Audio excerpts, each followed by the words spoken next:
Okay, so yeah, let's get started. So last time we started to discuss some ideas about the Monte Carlo method.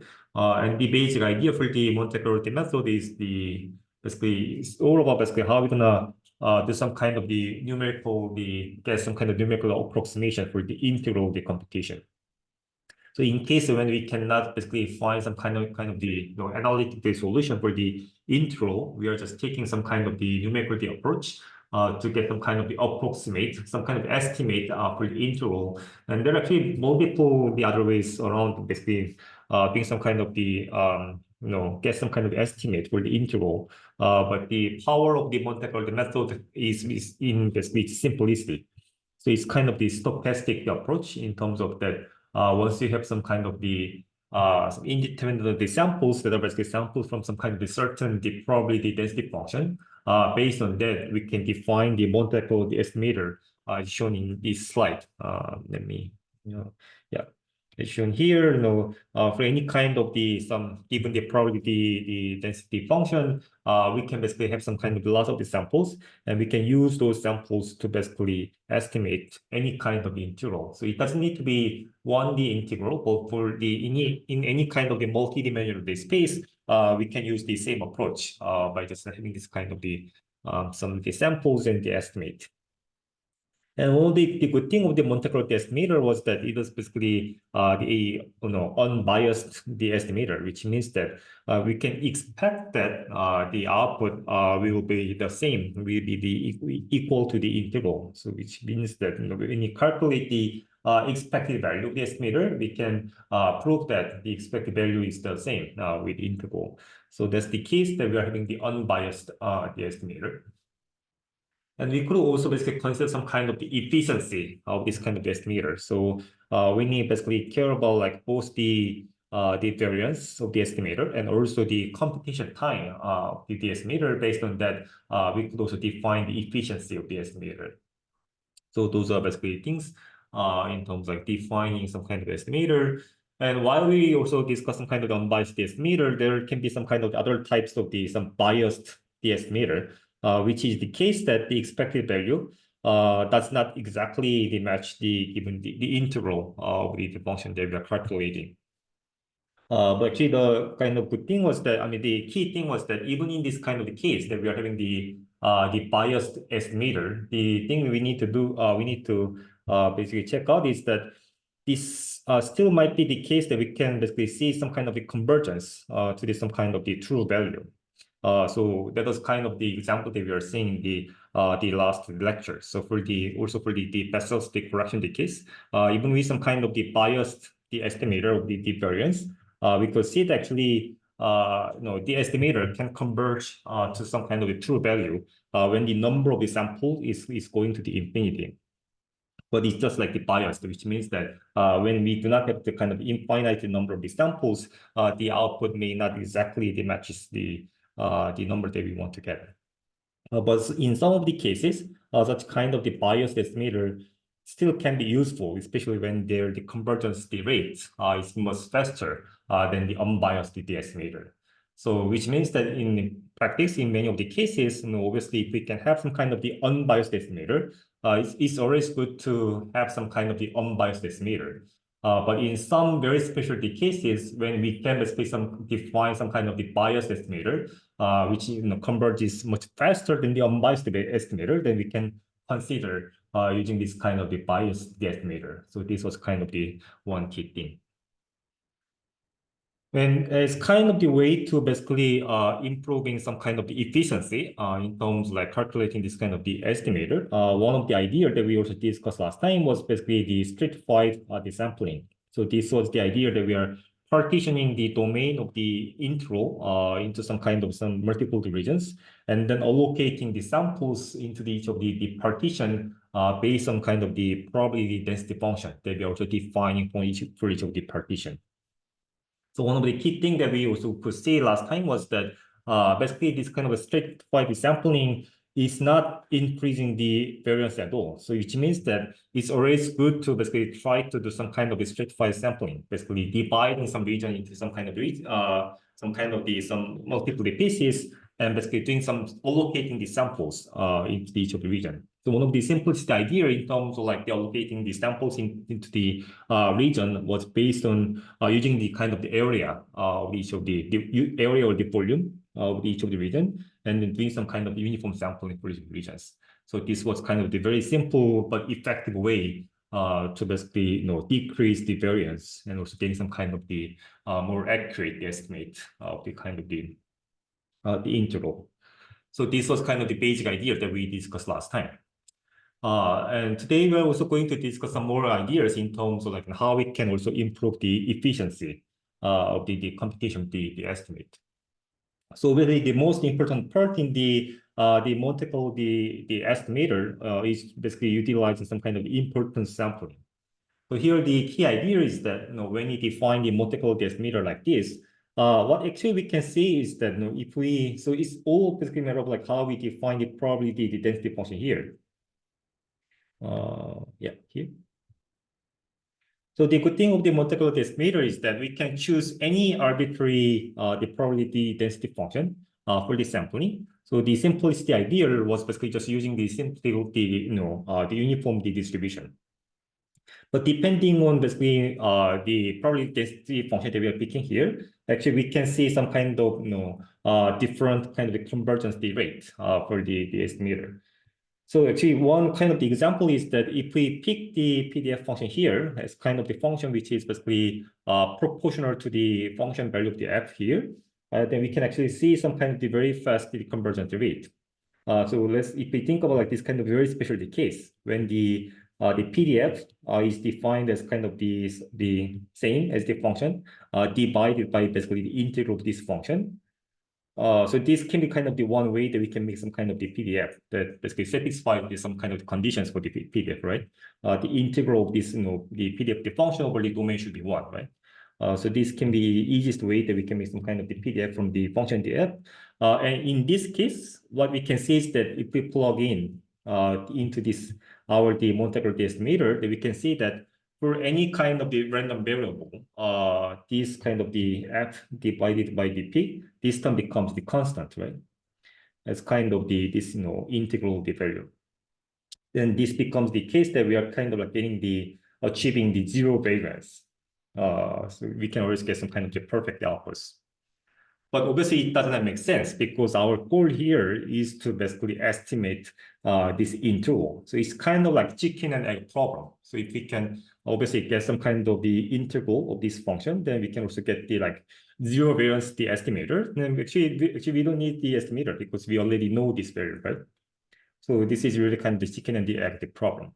So here the question is that in the case that when we cannot basically have the full access of the information about the function f, and also when we cannot directly calculate the integral of the function f, how we can basically define some kind of the probability density function, which is kind of like having the similar shape with the function f here, in terms of like basically decreasing the variance of the estimator.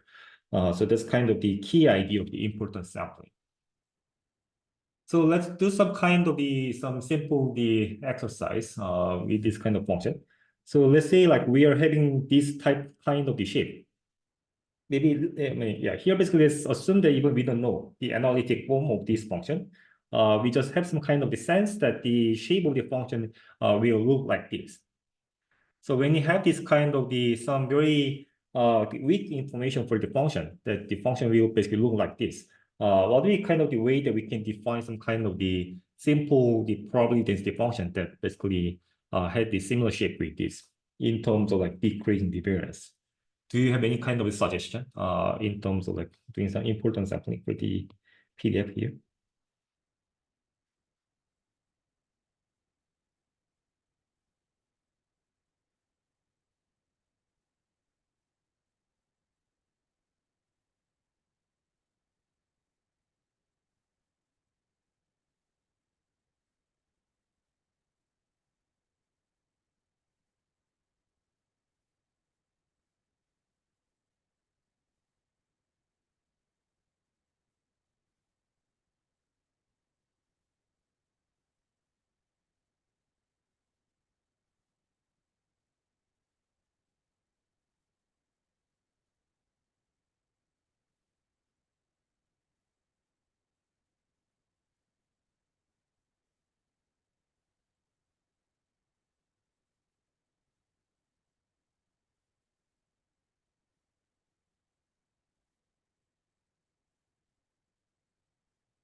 Yeah, so there are many kind of the answers here. Yeah, obviously there can be the multiple the options. Like one simple kind of the way would be basically having this kind of the had like the shape of the function. So we are having this kind of the probability the density function in terms of that we are having the very low the probability for the region here and high probability for the region that we can see some kind of a concentration of the function. So actually, depending on the probability density function that we are picking here, we're gonna get some kind of have the different variance. So I also strongly recommend you to basically try to calculate the variance for each of the different choices of the probability density function. So without any kind of some special the PDF, but when you just use the simple the uniform distribution, then we can get actually we can see that the variance becomes the 0.00365. So actually, this number, the variance here, is the number that I also calculated using the ChatGPT. So actually, I just copied this example from the physically based rendering the book, and I just verified that the number in the book is the same that the ChatGPT can also calculate the variance with its function. But I also recommend you to basically try yourself, basically calculating the variance using some kind of the function that you get. And especially these are the variants that when we just have the uniform distribution, and if we choose different the distribution here, then obviously we're gonna get some kind of the different the variance. So especially in this case, when you pick this kind of the PDF function here, then we can see that the variance basically decreases into the 6.7 times, much is the smaller, which means that we're gonna see some much faster the convergence rate with the number of samples. So yeah, I recommend you to basically try to calculate the variance using the PDF that you're answering here and see how much you can decrease the variance with the choice of the PDF. But here also the question is that when you basically pick any kind of the PDF here, which means that when you have the PDF this function, we also should be able to basically sample based on the probability density function, right? So for some simple cases or some special cases, like we are having the uniform distribution or some Gaussian distribution, for those cases, we know basically how we can simply sample the points based on the PDF. But also the question here might be is that when you have some kind of the arbitrary the PDF function, then how we can also generate the samples based on this PDF. So this is also what we are going to briefly see here. So let's first see some kind of the simplest the case here. So let's assume that we are having the discrete the probability distribution like this, that we are basically having some kind of the n number of the discrete values, xi here, with some kind of the probability for each of the value. And since we are basically having the PDF, then the probability basically should satisfy these kind of the two conditions, right? So the sum of the probability should be basically 1. So when you have this kind of like the n the pairs of the numbers and also the probability, how can you basically sample one of the values based on the probability? What should be kind of the basic idea for this?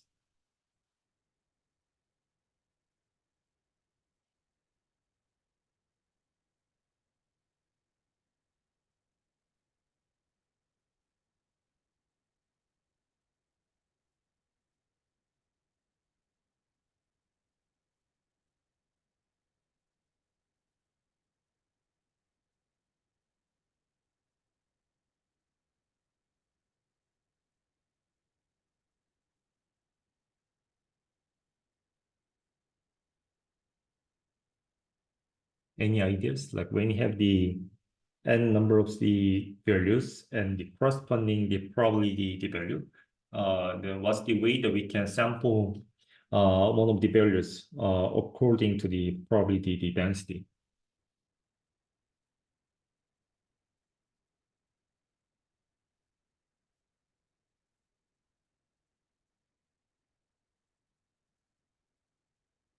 Yeah, this is something that you should have learned in the introduction to statistics course.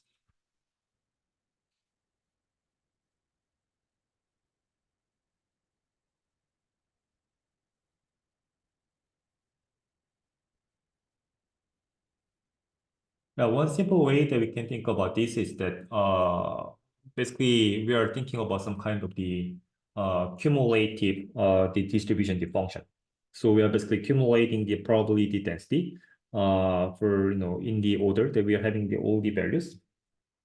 Then what we can see is that each of the value in the discrete set, we can assume that basically each of the value in the discrete set is basically partitioning the range from the 0 to 1, right? So if we see some kind of the cumulative the probability density for each of the value, this might be the cases that we are basically seeing some kind of the split of the range from the 0 to 1 with the cumulative the kind of the probability density for each of the values. So what we can say is that actually we can sample based on the cumulative the probability the density. So which means that the cumulative the probability density should basically satisfy this kind of rules, right? All the numbers should be in the range from the 0 to 1, and at the end we should the cumulative the density should be basically the 1. So what we can do is that we are now sampling based on this cumulative the probability density, which means that once we basically have some kind of the uniform sample in the range from the 0 to 1 here, based on the sample, now we are basically choosing the discrete value, which is corresponding to that specific the range of the cumulative the probability density. So this is basically the very simple the idea that we are doing some kind of the inverse transform desampling, right? So this is basically nothing but when you have some any kind of the PDF function, we will compute the CDF, the cumulative the density function, and then we are sampling based on the cumulative the probability density, which means that we are having the uniform the random variable in the range from the 0 to 1, picking one of the cumulative the probability density, and then finding the discrete value which is corresponding to this kind of the cumulative the probability density. So this can be like the very simple the idea that we can apply into the any type of the probability density. And we can also apply the same idea not only for the discrete the probability distribution, but also for the continuous the probability distribution. We can do the same thing, right? So when you have the PDF here, we can also calculate the cumulative the probability density function by taking the interval like this. And then we can also apply the same idea. The sampling with the PDF here becomes the same, that we are first sampling the uniform, the random variable in the range from the 0 to 1, and we are taking the inverse function of the CDF in terms of like finding corresponding the value with this kind of the cumulative the probability the density. So this is the very simple the idea, right? But here also one thing is that this basically means that we should be able to be basically compute the not only the CDF but also its inverse of the CDF. So this means that basically when you define some kind of the PDF, we should be able to consider like how we also calculate the inverse of the CDF as well, right?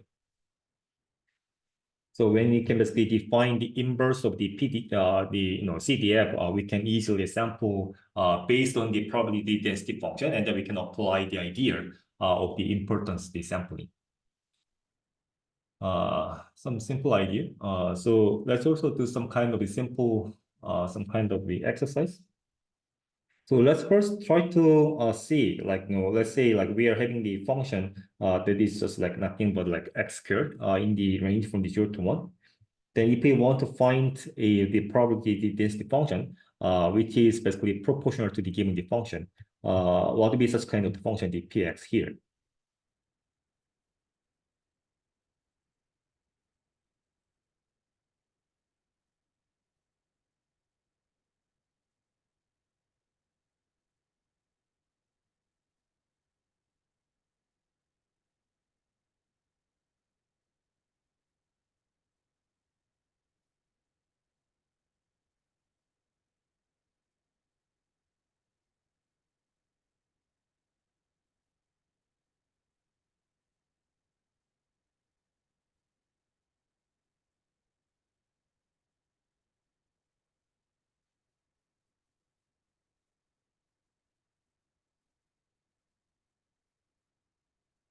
So maybe we can take some time in terms of like we calculate such kind of the PDF the function and also the CDF function and also its inverse as well.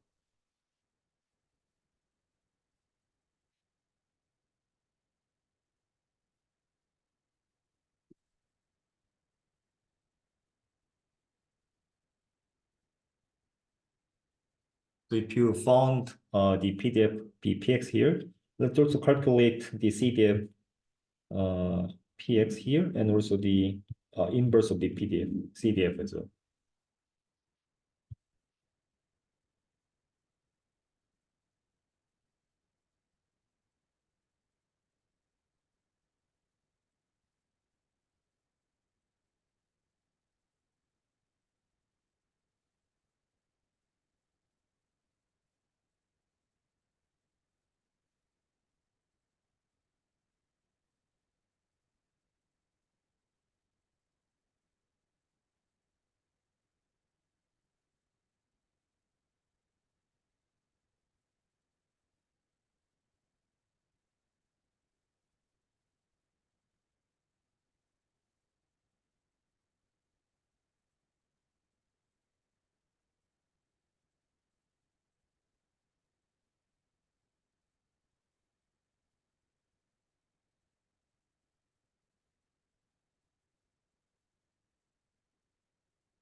Yeah, so this is like just the simple the case that we are having like such kind of the PX. So the here the ratio C can be easily calculated by just making the integral of like this function to be 1, right?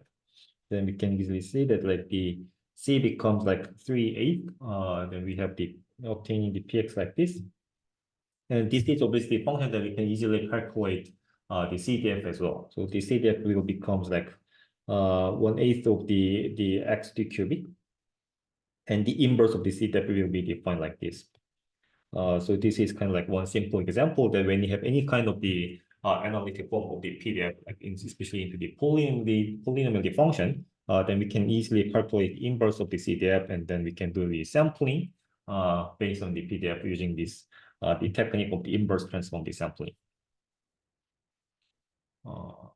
Yeah. So yeah, this is kind of a simple example. So, I mean, important sampling is one of the actually also important the technique in the Monte Carlo estimates. So we're gonna also get into some kind of the example like how we're gonna utilize this technique for the ray tracing the framework.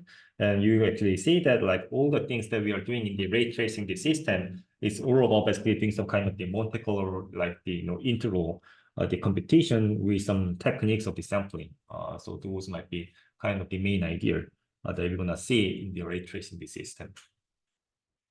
So yeah, so in terms of the sampling, actually, even not for the the important sampling, actually there are some many kind of some specialty cases that we need to sample not only some kind of some specific sample the area which is defined as kind of some bounding boxes, but we can also consider sampling from some kind of some specialty regions or some kind of even some kind of non-uniform or some non-manifold some kind of spaces.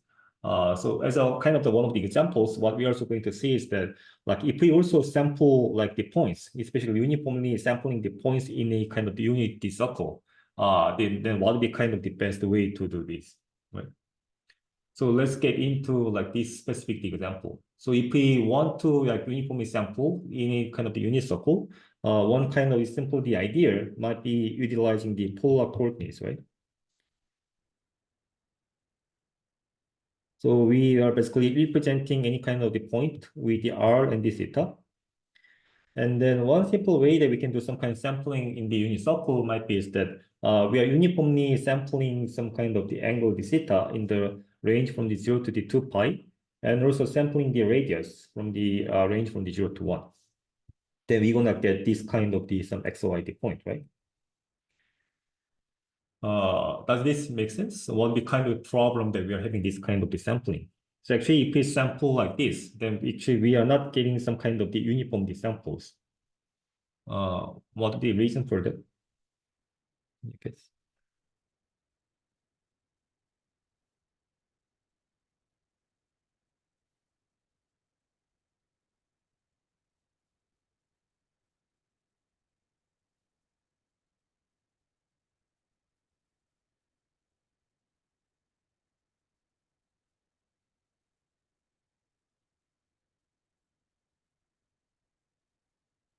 So if I give some more hints, like why we are not getting the uniform samples, then actually the output of this sampling becomes like this.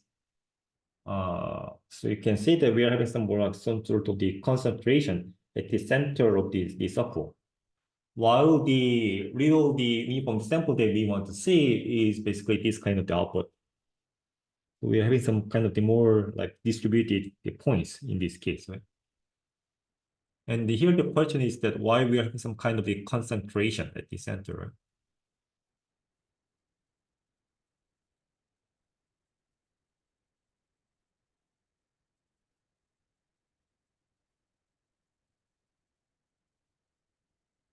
So here the reason that like why we are basically getting some kind of the more the concentration at the center would be because of the fact that we are uniformly sampling the radius, right? So which means that when you think about every some kind of the circle like this, some kind of the ring.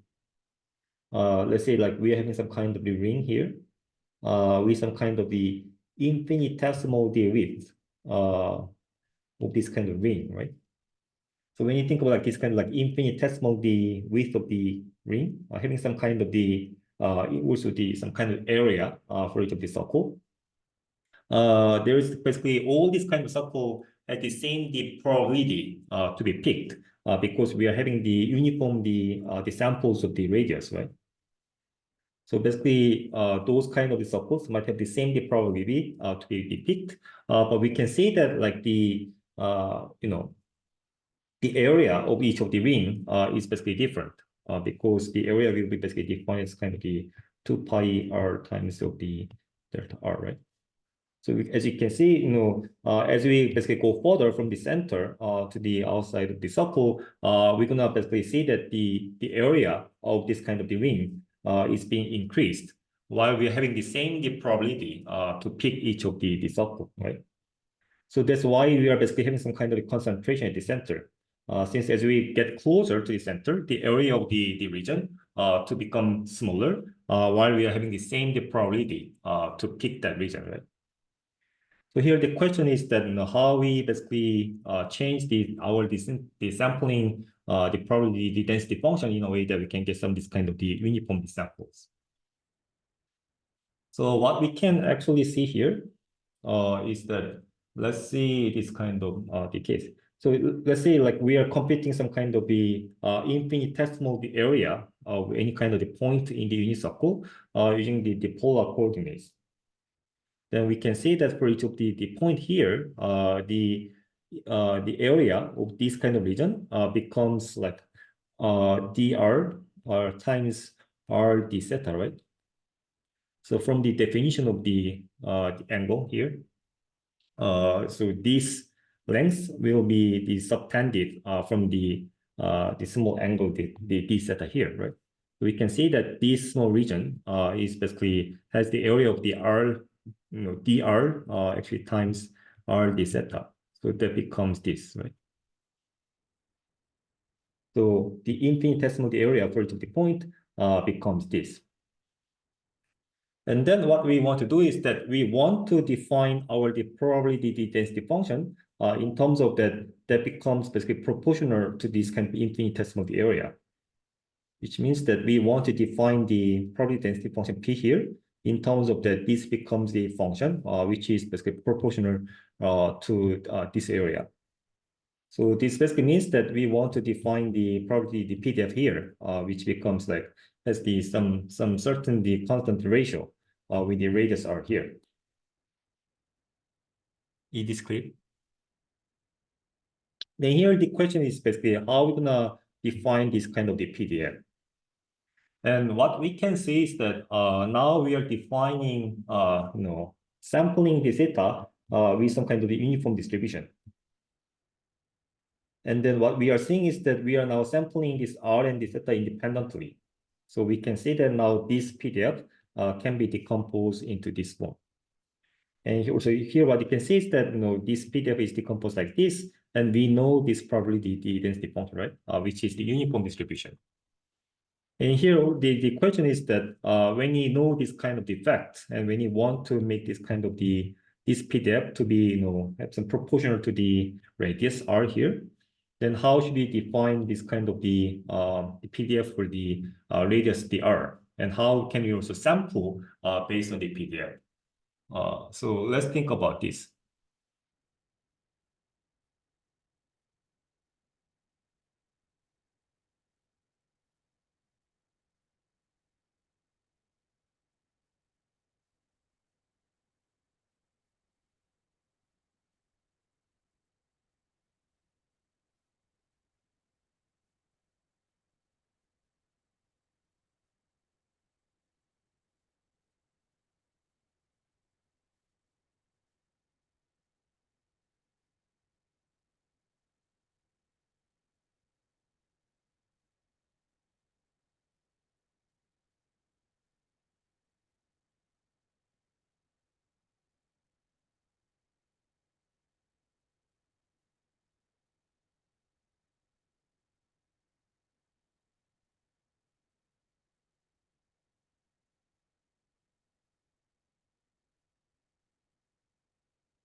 Yeah, so as you can see, like this might be kind of simple in terms of that we are now seeing that it's like the PDF for the setup becomes like nothing but like 1 over the 2 pi, right?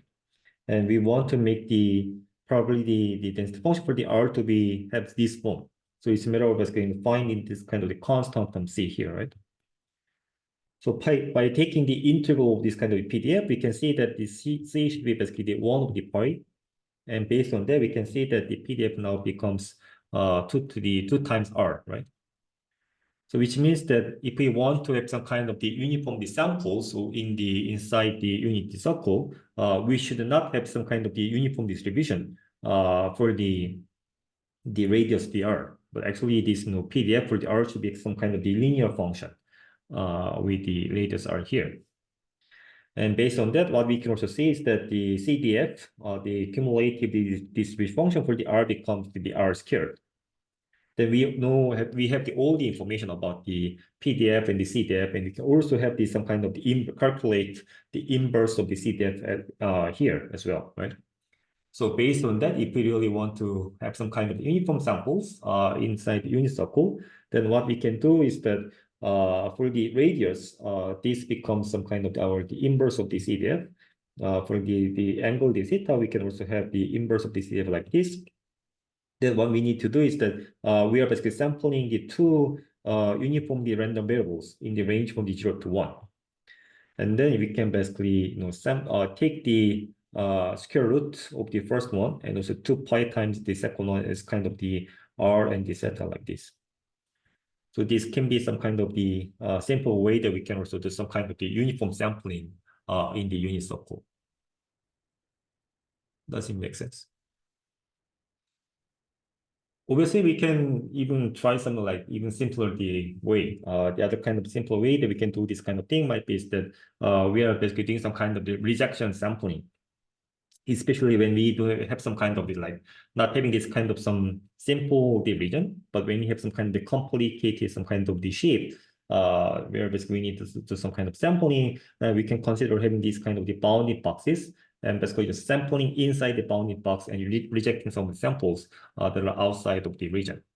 Obviously, the problem here might be is that we are losing some kind of the samples for the points that are not inside the region. So there you can also think about some kind of the success rate, the efficiency of the samples, like how many of the samples will be really used in the final calculation.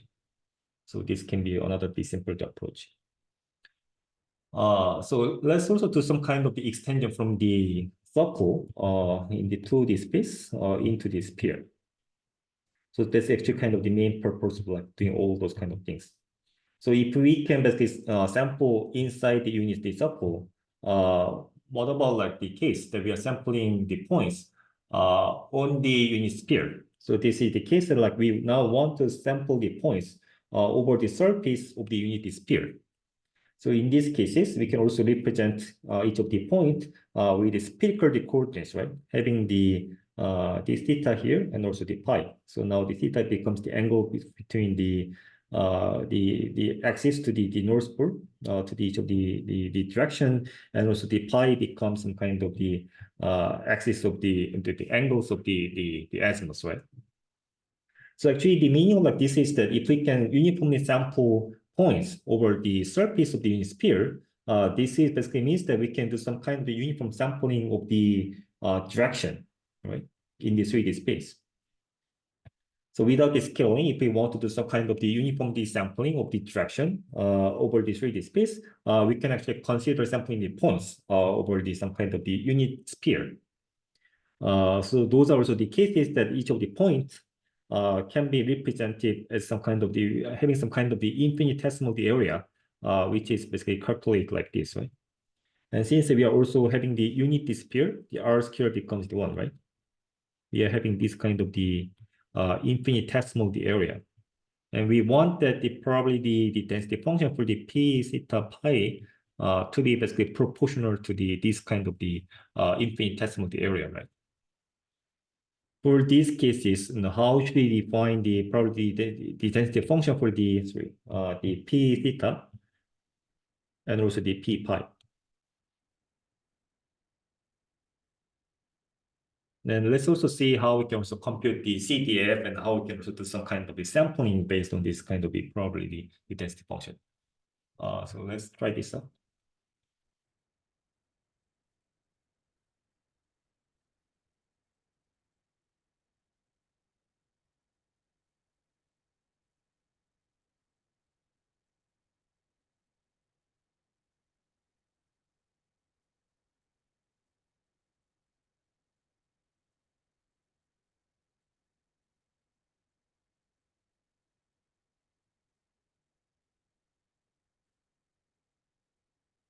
Yeah, so we are sampling on the surface of the sphere.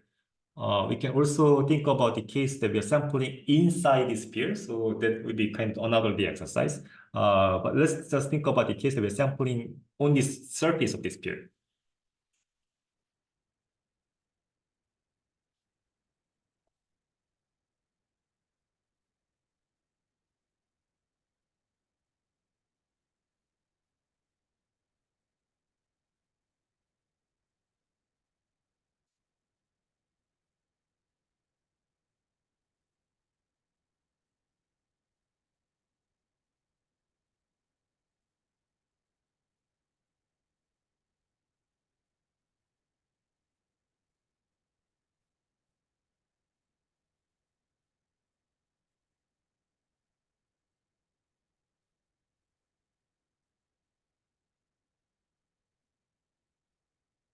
Yeah, we can also just sample the 3D points and normalize them. But what would be the problem of them?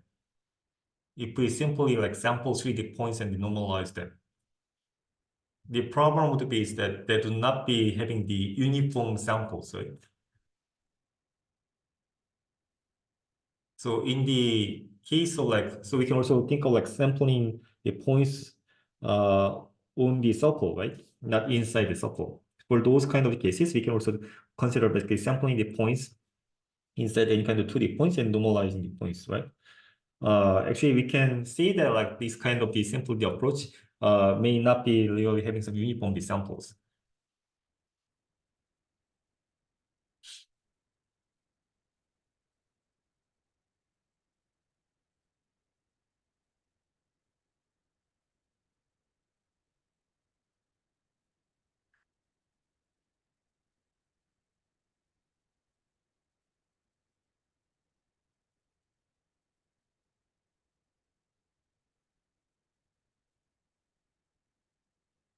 So let's think about the case that we are only sampling the theta and the phi. And this is the case that we are having the unit sphere, which means that R is fixed to be 1, right?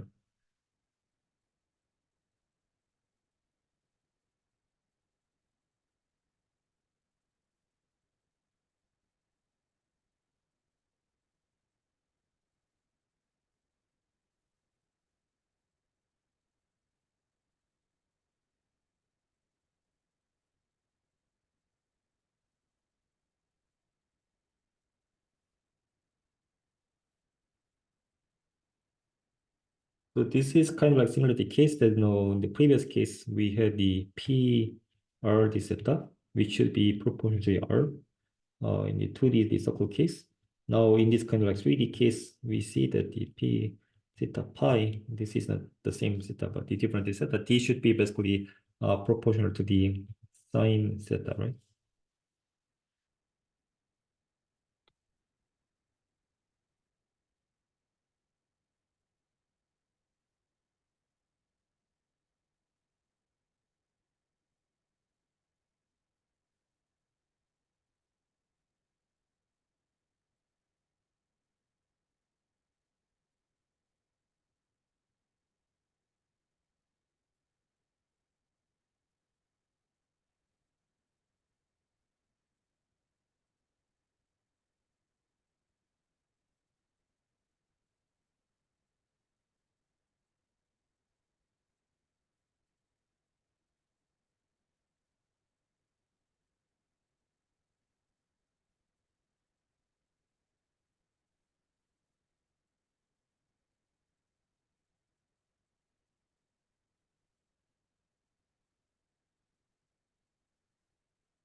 So did you even get results like this?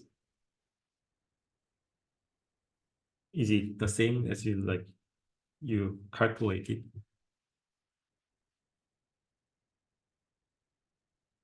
So it's exactly the same approach that we are basically now finding some PDF for the theta and the pi in terms of that becomes the function which is basically proportional to the sine theta.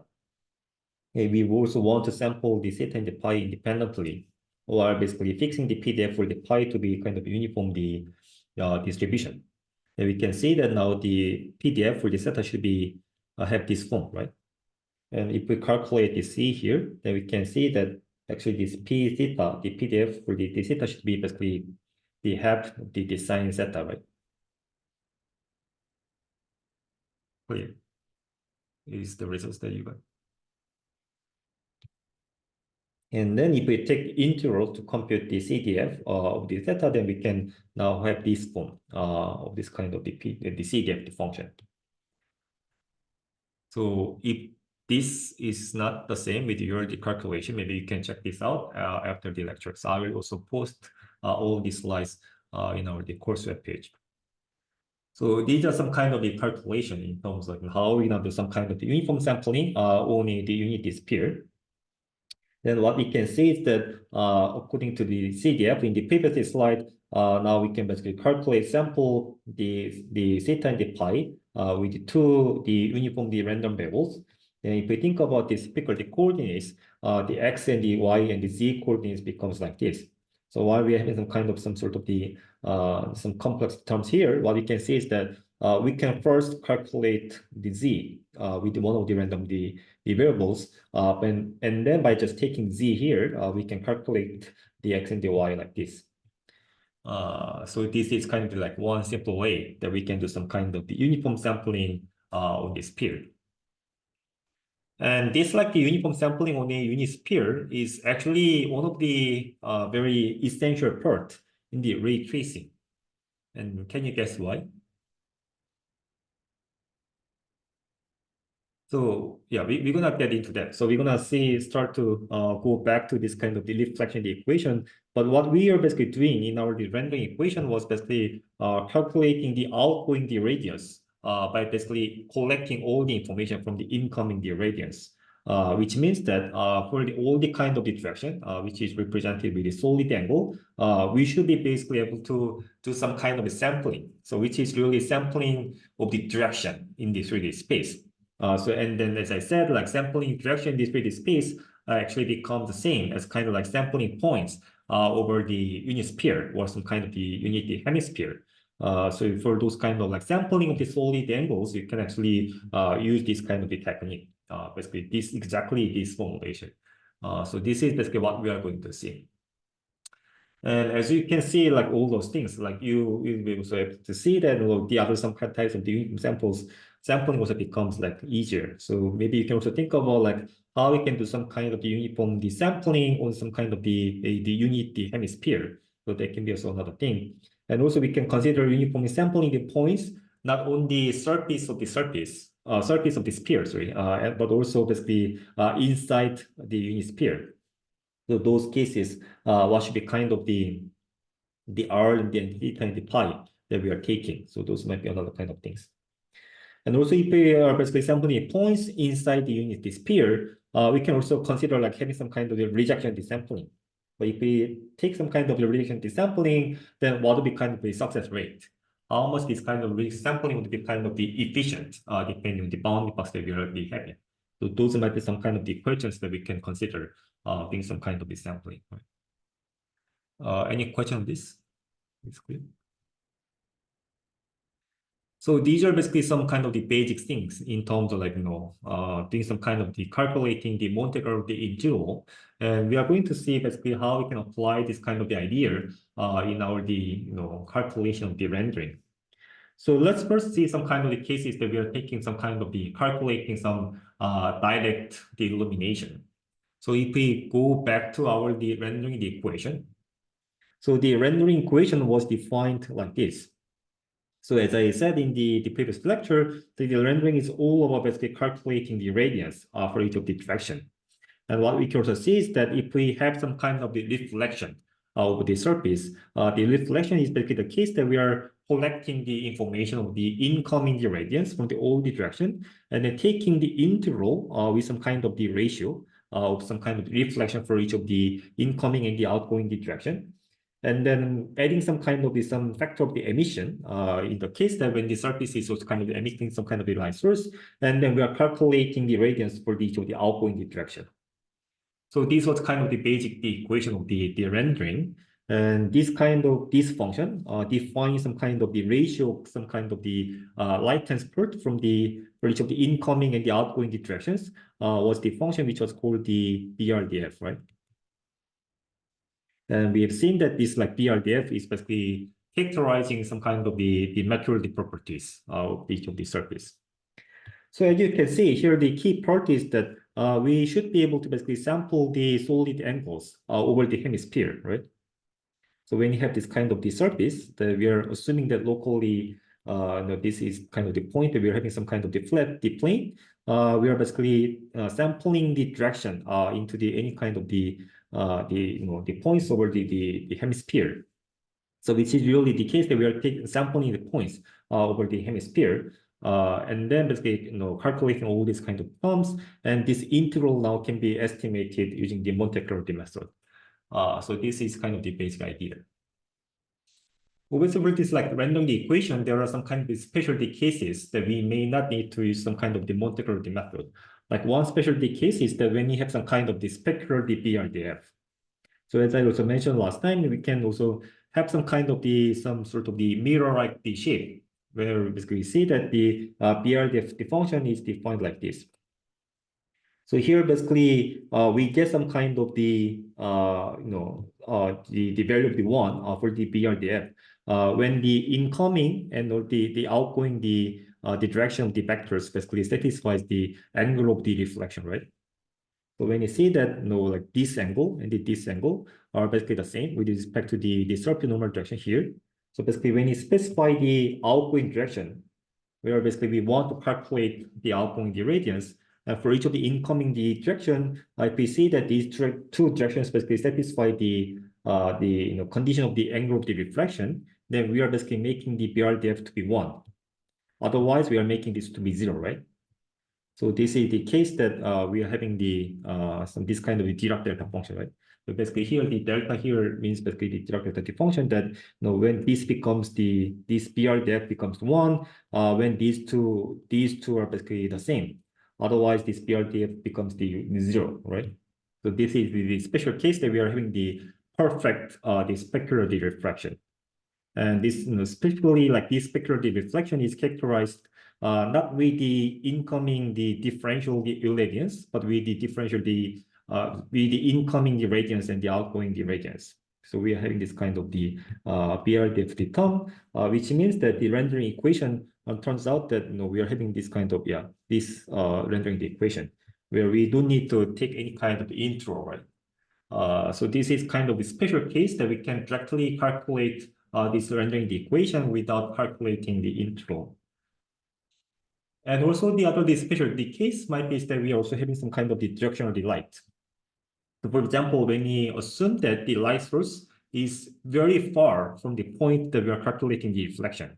For example, like when you have the sunlight. So those might be the cases that we can basically have some kind of the BRDF the function like this. It's not the BRDF function, sorry. The kind of we can see that the incoming radiance is defined like this. So which is the case that we are having the incoming radiance when the incoming direction is the same with the light direction. Otherwise, we are basically having the 0 the incoming radiance.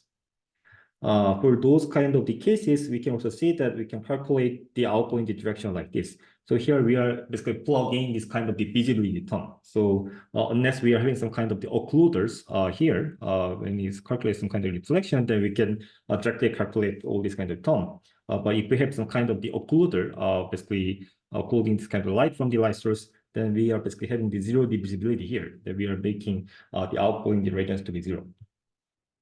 So those are some kind of the specialty cases that we can calculate the outgoing radiance without calculating the interval. But for some kind of the general cases, as I also mentioned, we can consider using the kind of the Monte Carlo estimate here, right? So when you have this kind of the reflection, the equation, what we can do is that we are doing some kind of like sampling some kind of the solid angle over the hemisphere. So we can consider having some kind of the uniform sample. So the good thing of like having the uniform sample is that we know that the probability basically becomes the constant number. Then the Monte Carlo estimation becomes like much easier, right? So we need to have like this term, right? Pxi, taking the sum of like those things, right? So if we know that this, the probability is kind of the constant value, then the computation becomes like much easier. So that can be kind of the way that we are not utilizing the importance sampling, but making the computation becomes like easier, right? So for those kind of cases, we can do some kind of the uniform sampling over the hemisphere, having some kind of the uniform distribution of all the solid angles, and doing some kind of the calculation here, and having this kind of the Monte Carlo estimate, right? So from the previous slide, then we see how we uniform sample the points over this sphere. Actually, you can also calculate this, right? So when we represent each of the solid angle with some kind of the theta and the pi with the spherical the coordinates, instead of like directly sampling the uniform the solid the angle, we can sample the theta and the pi, and then we can calculate the probability the density here. Right? So for those cases, based on this, we can do have some kind of the Monte Carlo estimate of this kind of reflection. So this is really kind of the very basic idea of like how we do some kind of the ray tracing and how we calculate the rendering the equation, right? But actually, for many of the cases, this kind of the simple the Monte Carlo estimate has some kind of issue. What would be the problem that we are having this kind of the Monte Carlo estimate?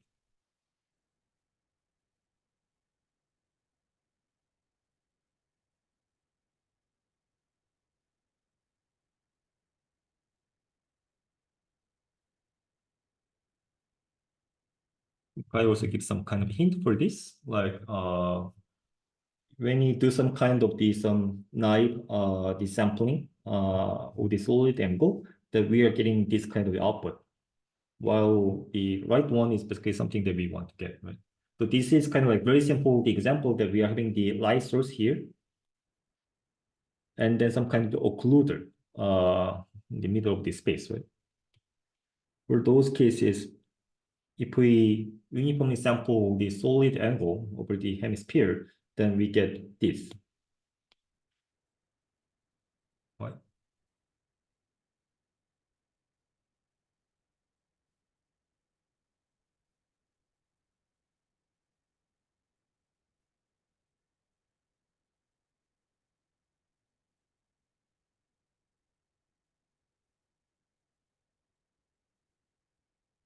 Well, actually, the answer is kind of simple. Like for all this kind of like the calculation of the illumination, we want to see the effect of the light source, right? How much of the some kind of the light which is coming from the light source is basically affecting some kind of the illumination for each of the points. So here, kind of the key thing is that if we just like uniformly sample like all the direction over the hemisphere, there might be actually very few the samples of the points, actually the directions, which are really hitting the light source and contributing the illumination. But many of the kind of the directions will not really hit the light source, which means that these are basically some kind of the samples that are not really contributing the final calculation. So kind of the practical way that we can do some sort of efficient sampling or some important sampling is that we are not sampling the directions, but actually we are sampling the points over the light source. So let's especially think about this kind of a case that we are having some kind of the area light source here. So now the light source is defined some kind of some plane or some kind of some region, some 2D the plane in this rated space. For those kind of cases, like instead of like sampling some directions over the hemisphere, what we can do is that now we are sampling over some kind of the points over the area the light source. So for those cases, now we can replace the differential of the solid angle like this. Because from the definitions of the solid angle, what we could see is that the area, which is basically the perpendicular to the direction of this kind of direction from the point to the light source, this basically area, the area which is perpendicular to this direction, becomes the area which is basically subtended by the solid angle, right? So which means that when this area is basically dA times like cosine d theta. So here d theta is basically theta here. The angle between the direction from the point to the light source here with the surface number of the area of the light source. For given this angle, this the projected area, which is also known to the view direction, becomes like dA times like cosine d theta. And from the definition of the solid angle, we can see that this becomes the same with the r squared times like the differential of the solid angle, right? From this, what we can see is that now we can replace the differential of the solid angle into this term, right? So this can be the same kind of the formulation that we are simply replacing the differential of the solid angle with the differential of the area over the area of the light source. And then we can now also have some kind of the constant the light source. So maybe we are assuming that the incoming the radiance coming from any point of the area of the light source is basically the same. So we are having the constant the incoming radiance here. And then we can also easily plug in the visibility term where we're having some kind of occluder or not. So this is basically some kind of additional term to calculate the visibility. So yeah, so this is similar with the previous case, but we are now sampling not some kind of the direction uniformly, but actually sampling the points over the surface of the light source uniformly by the area, and then converting the solid angle into the differential of the area. And then now you can also compute the same the Monte Carlo estimate into this form, right? So this is nothing but we are basically replacing the sampling of the direction into the sampling of the points over the light source. And what would be kind of the this term? So this is the probability, right? This term should be basically nothing but basically one of the area, right? Because we are uniformly sampling the points over the light source. So this can be sort of like considered as kind of like doing some sort of the importance sampling, right?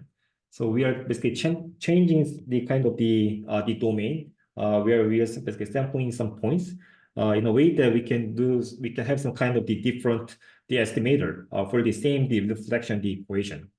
So this is the case, and now calculate having some kind of the estimator by sampling the solid angle.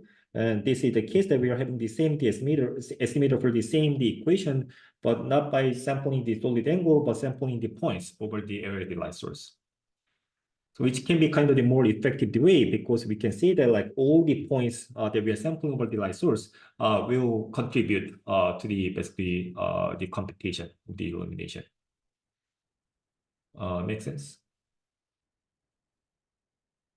Yeah, so those are some of the cases that we are now sampling the points over the light source. Then we can get some kind of the much better the quality of the outputs with the same number of the samples. Any questions on this? Yeah, so these are like some kind of cases that we are calculating some kind of like single step the reflection. And here one of the questions might be is that then how can we really get some kind of the final the rendered image, right? For the final the rendered image, what we are going to assume is that we are going to assume that in the film the plane, if we do not somehow ignore some kind of effect of the lens, the camera of the lens, then we can basically assume that what we are recording with the film is basically the information of the irradiance. So for each of the pixel in the film plane, now we can calculate the irradiance, basically calculating this. And this can also have this kind of form in terms of also sampling the points over the surface. Then using the same Monte Carlo method, we can also finally like calculate all the irradiance for each of the pixel, and that becomes the information that we are basically recording into our basically the rendered image. And as we also discussed in the last lecture, as we have some more samples of this kind of the Monte Carlo estimates, we can see that the variance will basically decrease linearly with the number of the samples. So these are also some of the examples, like when you have the only one single D ray for each of the pixel, and also when you have the 16 rays for each of the pixel, right? For those with the two cases, we can see that we are getting some much kind of the smoother, and so the rendered image, which is really kind of like getting closer to the ground truth kind of the outputs. And these are also some of the examples, like when we also increase the number of the samples, how much we can basically decrease the error of the rendering, right?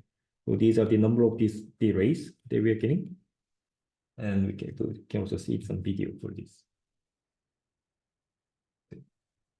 So as we have some more number of the samples, we can get some kind of the rendered image, which is like getting closer to some kind of the real of the outputs. Right?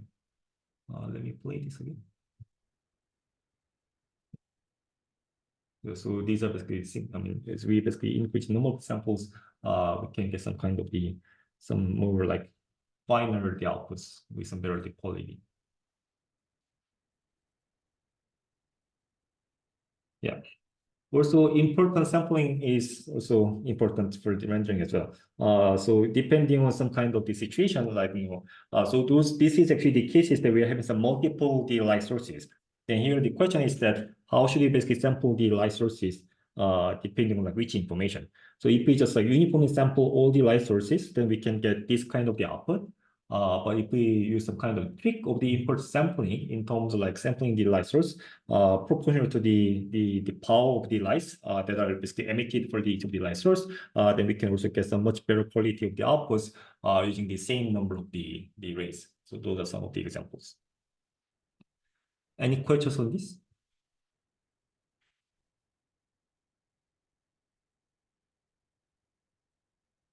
Yeah, so here the question might be is that, so we just have seen some very simple example. Like, we are calculating some kind of the, like one step, the reflection with some kind of the Monte Carlo the estimate. But actually what we discussed for the ray tracing is that actually ray tracing is kind of the recursive step. So we are not only caring about some kind of reflection like one single point, but actually we need to basically trace all the trajectory of the rays in terms of like really considering the entire the scene and also the multiple the light sources. So here the question is that how we exactly trace all these kind of rays and in terms of like accumulating all this kind of the information, the reflections. So this becomes like much more the complicated the computation, which also involves either some kind of some tracing, some kind of procedure, which is called the path tracing, or we can consider doing some kind of the global optimization to calculate all these kind of some interactions across the objects and the light source. So these are all about that we're going to discuss in the global illumination. Yeah, so we just have seen some kind of a simple case of the direct illumination. And then next week, we're going to start to discuss some kind of the ideas about the global illumination, really tracing all these kind of like the ray traversal synthesis. Yeah, so this is the end of today's lecture. Any questions on this?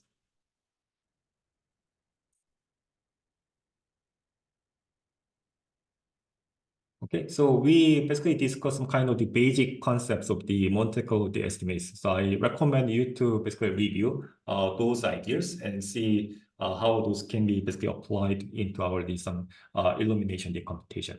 And then we're gonna start to discuss the global illumination from next week. So I will see you next Monday. Okay, thank you. Bye.